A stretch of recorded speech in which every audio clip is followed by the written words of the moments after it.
Hello, critics, non-critics, and friends. Welcome to the Film Optix podcast, where we take a glance into blockbusters, indie films, and everything in between. I'm your host, Christian, joined by my good friend and my co-host, Devin. And today we're here to give our thoughts and reflections on episode 2 of Miss Marvel, which is titled Crushed. Devin, do you ever crush on somebody? Haley Steinfeld. There you go. I feel it. Scarlett Johansson. Florence Pugh, Zendaya, the whole nine. Ryan Reynolds. Oh, Ryan Reynolds. Oh, gosh. Scott Lang. Paul Rudd. Just a little bit. So, as I mentioned before, we're here to give our thoughts about episode 2 of Miss Marvel. Again, that is titled Crushed. That is now streaming on Disney+. And before we begin today's episode, you can listen to our podcast on podcast platforms around the internet. That includes Apple Podcasts, Spotify, Google Podcasts. And if you are a new or seasoned listener, we would love to hear from you guys. Follow us on Instagram and follow us on Twitter over at Film Optix. That is Optix with an X. Or you can email us at filmoptix@gmail.com for any movie-related questions. Devin, how's your week been, my guy? Another week here, another week gone. It is a scorcher today. 96 degrees. In Ohio? Yeah. That's very rare for the state of Ohio, but the farmland up there. It's actually been pretty hot down here in Music City as well. So seems like it's kind of hitting all spots of the nation for sure. But yeah, it's been pretty toasty. I work from home today, so I have no clue what it feels like outside. Or barely. Yeah, I've not gone outside either. Yeah, it's like, I mean, it's funny because like everyone always prays for like good weather, but then when we finally get it, it's like too good, too much of the good weather. It's strange. It's like, you want it to be like a brisk, I don't know, 75 to 80 degrees, then it's like 90. So it's like the strangest thing ever. So Devin, are you ready to jump in to this Miss Marvel episode 2 review? Are we sure her name is Ms. Marvel? We got what was her name? Nightlight? Nightlight, that's right. Yeah, Nightlight. I was like, what kind of alias is that? I mean, I guess, but... I mean, Starbright. Yeah, that's Starlight. Starlight, yeah. That's what I meant. Starlight, Starbright. Same thing. Yeah, I could see that for sure. All right, ladies and gentlemen, we'll be right back after this introduction to Miss Marvel Episode 2.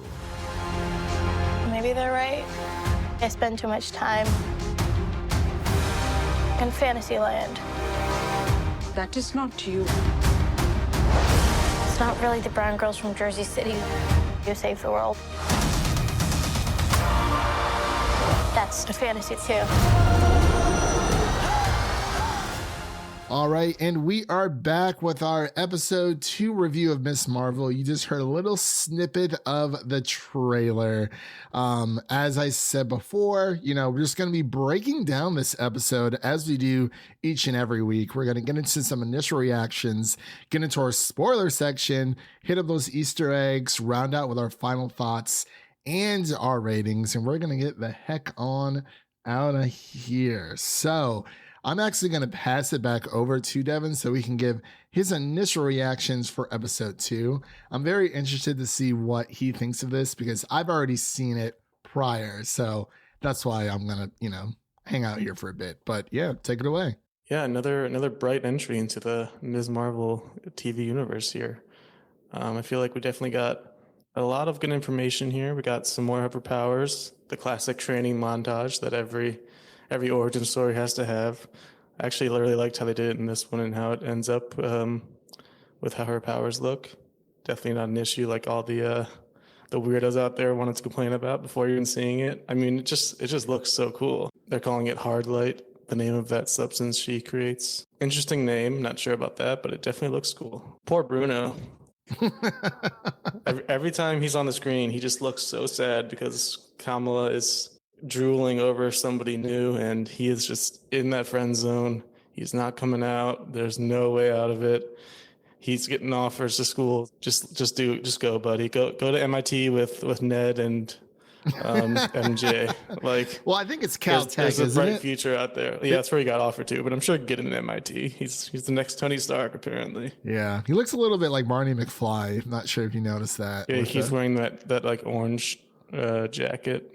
So I was like, I don't know. I noticed that. I'm like, well, it kind of gave me Barney McFly vibes, and I was like, that's it's whatever. Maybe he might help invent time travel in the future, just like Tony Stark did, his hero. Maybe. I mean, Who knows? I don't know. He actually is a very interesting character. I don't know how much of a future he'll have outside of this show, but who knows? He could. Like, who wouldn't want to watch an MIT college type of, like, they could do MCU Euphoria at MIT. You get MJ, Ned, and Bruno, and whoever else is smart and wants to join. Flash, he's there. Yeah, Flash I mean, he's gonna buy his. He bought his way in, so he's there for sure. Flash points. Oh man, I really hope we get more from that actor. Just even MC Euphoria. The title's right there. There you go. I love it. I think that deserves a nice little hoorah there for sure. And then we get more background into her family history, into what her possible power set comes from. Don't know the full answers yet, but there's a nice cliffhanger at the end for it. We also learn a few things about her power specifically. We get some nice information and more insight into Nakia as a character. She got some nice screen time to this episode, which helped flesh her out a little bit more. Yeah, just a nice episode. No real issues. Yeah. For me, for my initial reactions, I would say, after watching it the first time, like a few weeks ago, I really did love it. And honestly, I mean, I know it's only been 2 episodes, and I hate it when people are so, well, it's almost like the Obi-Wan effect. They judge the entire like series off of 2 episodes.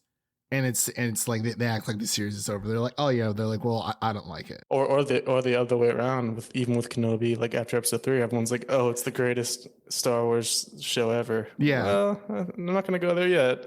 4 and 5 definitely had some issues. See, I haven't seen episode 5 as of this recording yet, so I've seen a few leaks here and there online, but nothing major spoiled for me. So I'm actually kind of grateful. I actually count myself lucky this time around. But overall, like, this is really like episode 2, it just keeps in the same beats as the first episode. All of the pacing points are there. It doesn't overstay its welcome. It doesn't feel too short. We get, a lot of great training montages with Kamala and Bruno, her trying to figure out what this power is. And you kind of find out that the power, the bracelet's kind of like channeling the power within her. And, we get a lot of backstory between the partition that happened between India and Great Britain, and a little bit more of Kamala's family history as well, which is something I thought was very, very interesting. And, it's a fun episode all around, like it hits on all the great, like, funny moments, but it does have its serious moments as well. And we actually get to see Kamala kind of start to come into her own when trying to, save people around New Jersey. And I thought that was a really nice, great step. And just, it's continuing the journey of her trying to figure out her own story. Again, Iman Vellani is it's just a ray of sunshine. So fantastic. That dance scene was so good. Yeah. Like, as soon as the episode like opens up, she has all this confidence, like after all the events, the inverse of the first episode. Mm-hmm. Yeah. So it's like, I love it how she just owns that hallway up to a point where, she runs into a nice little crush. It was a very big coincidence that he happened to walk right into her in the hallway. I'm not taking shots at Cameron, but I think he's a plug. I think he's a Cree, honestly. Cree? Yeah. I think him and his mom at the end there. I guess we can get into spoilers now. But... Yeah. So ladies and gentlemen, really, really quick before we move on, we're about to get into our spoiler section here because I'm really bad with all these cues. So that was your first spoiler warning for episode 2 of Miss Marvel. Again, That is your second spoiler warning for episode 2 of Miss Marvel. So if you haven't seen it, definitely go watch it. You know, it's a cool 50 minutes. You won't even feel the runtime. So yeah, what was her crush's name again? I do apologize. Cameron. It's like Cameron, but okay, different. Cameron. So his mom looks super sketch.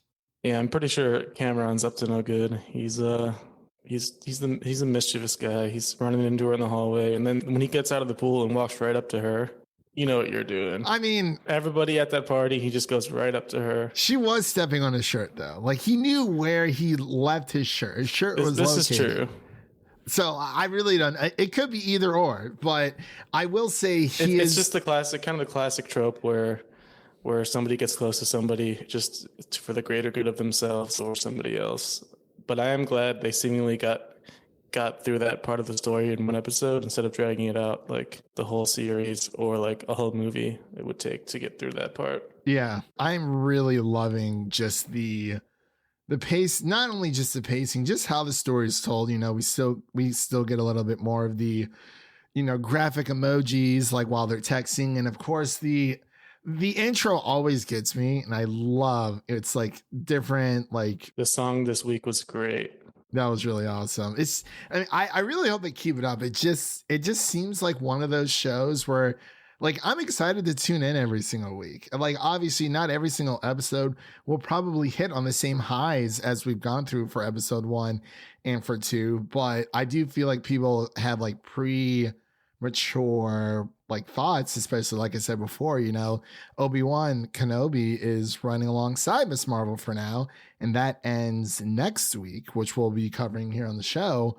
But it's like people are not judging, but reviewing like TV shows as if they're movies. Like obviously you sit down like one time for like an hour and a half to maybe 2 hours and a half of a movie, depending on what kind of movie it is, maybe 3 hours or a little bit more.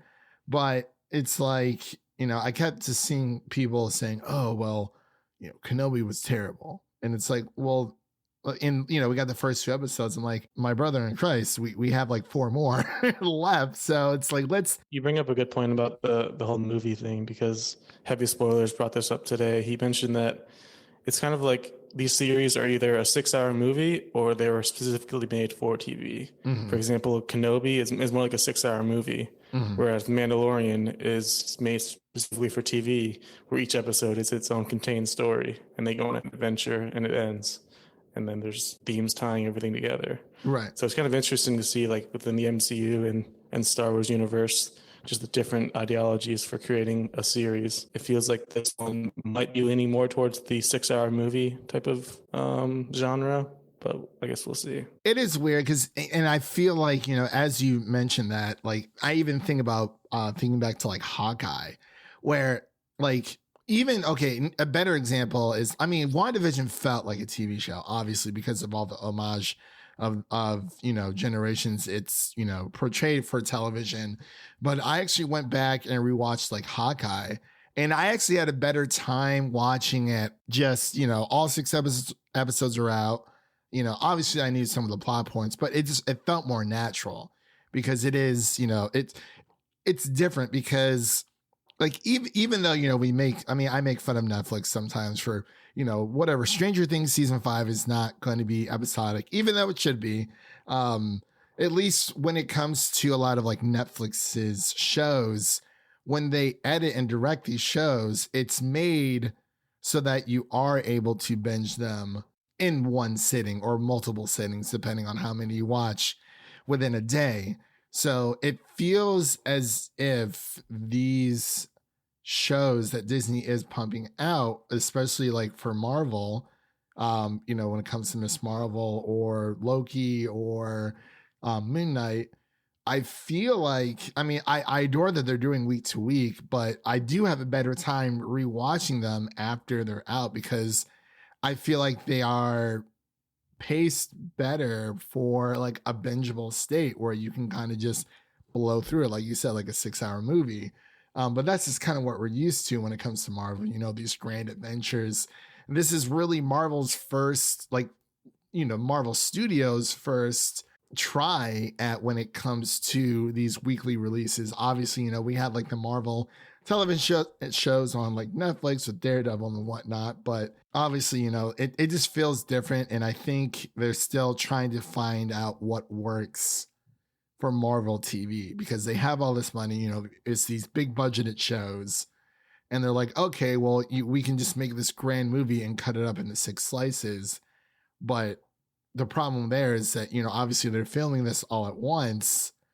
And when you're cutting it up into 6 slices, the pacing starts to feel off because, clearly it feels like this should be like a next scene after, the end of each episode, if that makes any sense.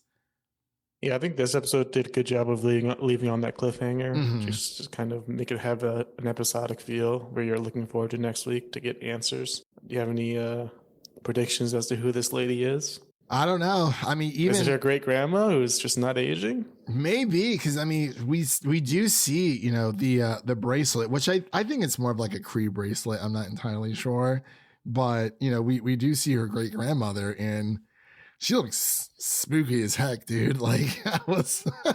And it's going to be interesting to see what they attribute her powers to. Are they going to call her an Inhuman because that's what she is in the comics, and that's what kind of Iman Vellani mentioned is what she thinks that it should be. Yeah.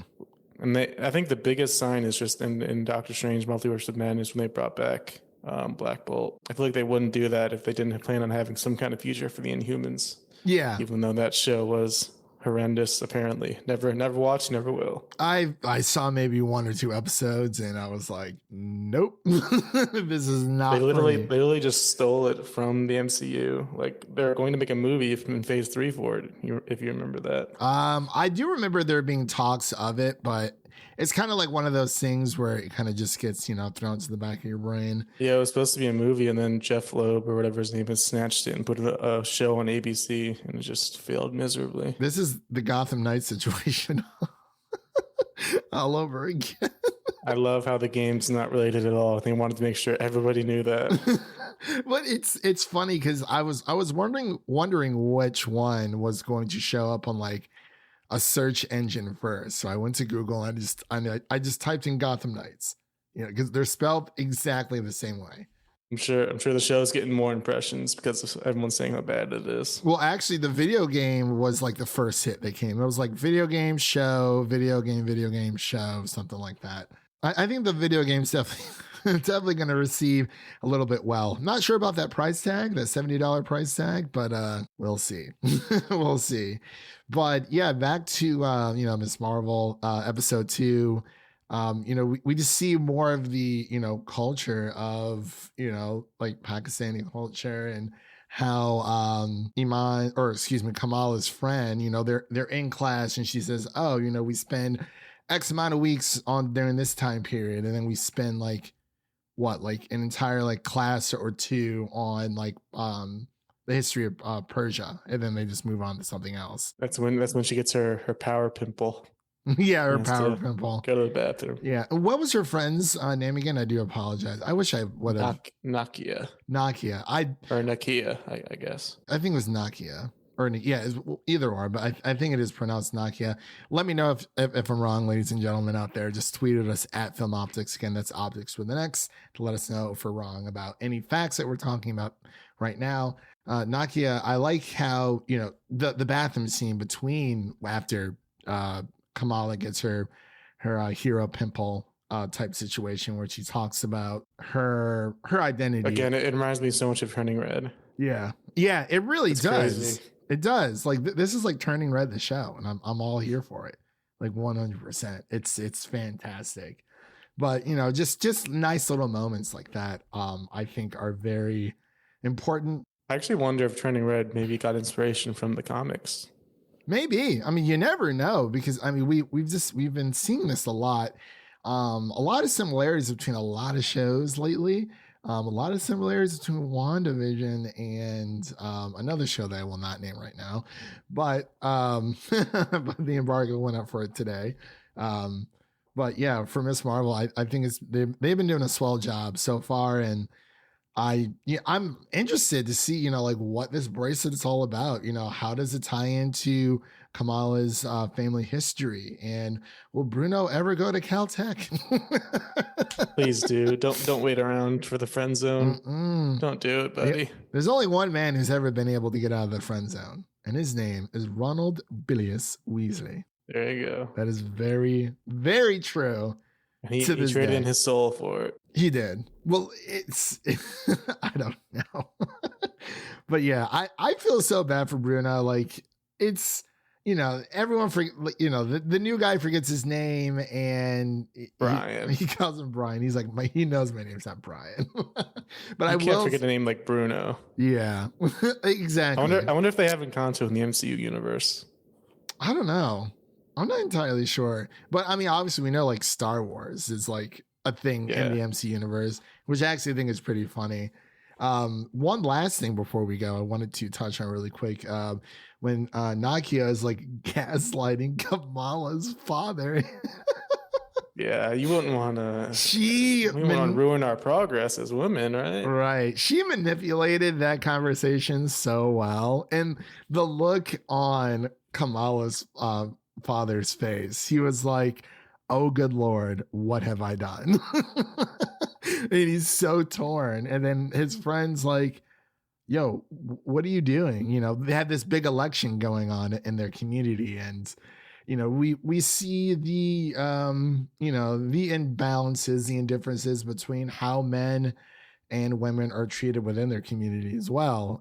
Because unfortunately, you know, that's for some cultures, it's just the way it's always been. Depending on, you know, where you live in the world. But yeah, overall though, I think it's a great episode. Let's get into our ratings here, since we kind of already stealth dropped our final thoughts. So Devin, what would you give Miss Marvel episode 2 rating wise? I give it a solid 86. Not an 85 this time. Oh, it's a little bit higher. 1 point. It's just really, really fun and still feels different so far. Mm-hmm. And I think I don't know. I feel like some of the bad reviews are because of how different it is. People want to just get fed the same Marvel type of show every time, and this branches out similar to Eternals, where it's just so different that some people just aren't going to like it because they want the same old. Yeah, it's a Star Wars effect, you know. You get the fans who say they want something different, they want something new. The studio tries to do something different, the fans hate it, the studios panic, and they come back to doing exactly what they were doing, and the fans are still complaining. So Taika saving the day. I hope so. Just like with Thor, he's saving the day. Man, oh man. I love it how, you know, when they're able to branch out and just try new things, but some people just take the stuff way too far, man. Like at the end of the day, it's just a TV show. It's just a movie. It's, you know, but I mean, obviously, you know, these stories mean a lot to a lot of people, and there's a lot of stories that mean a lot to me as well.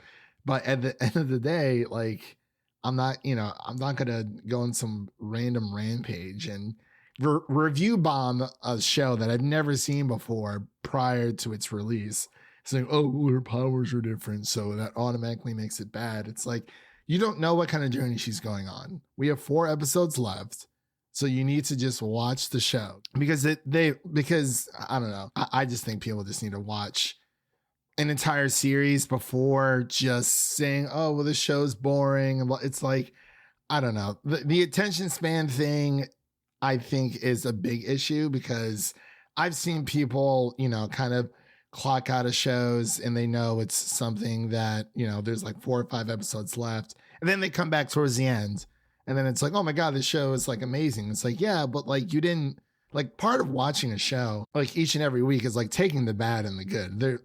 There's only like one TV show out there that's like damn near perfect, and that's Breaking Bad. I haven't seen Better Call Saul, but like that's like the only show that I've ever watched that it's like every single episode's like amazing. But that's so rare. But just don't judge a book before you finish reading it. Same thing with a TV show, you know. It gets better. Unless you're Bruno, then it does not get better. I hope for Bruno it does get better. I really, really do. But that concludes our episode. Oh, actually, I'm sorry, I didn't give my review score. I'm actually just gonna go the solid 90. So that's my review right there. 90%. I really, really enjoyed this episode and the previous one. And we'll see what happens with the rest of the series, but I'm excited. Kevin Feige hit me up for that MC Euphoria idea. I think it could be a prequel to the Young Avengers, even like show them in their college years. Should it be MC Euphoria or MC Euphoria? MC Euphoria. MC Euphoria. It's too perfect. Man, can you imagine like a hardcore like Young Avengers, like Euphoria level where everyone's just it's almost as if it's like The Boys or Umbrella. Kate Bishop could show up. Yeah, there you go, man. Like honestly, I'm surprised Haley Steinfeld hasn't signed up for Euphoria yet. I would love to see that. That would be fantastic. But listeners, if you've liked what you hear, please subscribe to our podcast on your favorite podcast platform of choice, and make sure to share an episode of our podcast with a friend, whether it be your mother, your brother, your lover. Make sure to share an episode of the Film Optix podcast with a movie lover in need. And we'll see you guys later on. We have a few things coming up on the podcast really, really quick before I forget. We have Lightyear coming up here this coming up weekend. I think we'll be dropping that sometime early next week, so definitely keep a lookout for that. Of course, we'll be covering Ms. Marvel episode 3 next week, and we're going to be covering the part 4 through 6 for Obi-Wan Kenobi, because that show ends next week as well. And we're also going to be dropping our Umbrella Academy Season 3 review as of this recording. We finished it. The embargo's up. I freaking loved it. That's all I'm going to say right now. I'm not sure if Devin's finished it yet or not, but I'm loving what I see. That's all I got to say. But with all that said, we hope you guys have a great rest to your day. And that's a wrap for today. Thank you all for listening. And if you enjoy the show, leave us a 5-star rating and review on Apple Podcasts and Spotify. And follow us on Twitter and Instagram to stay in the know. That was Devin. My name is Christian. We'll see you guys in the cosmos. Boy. Peace.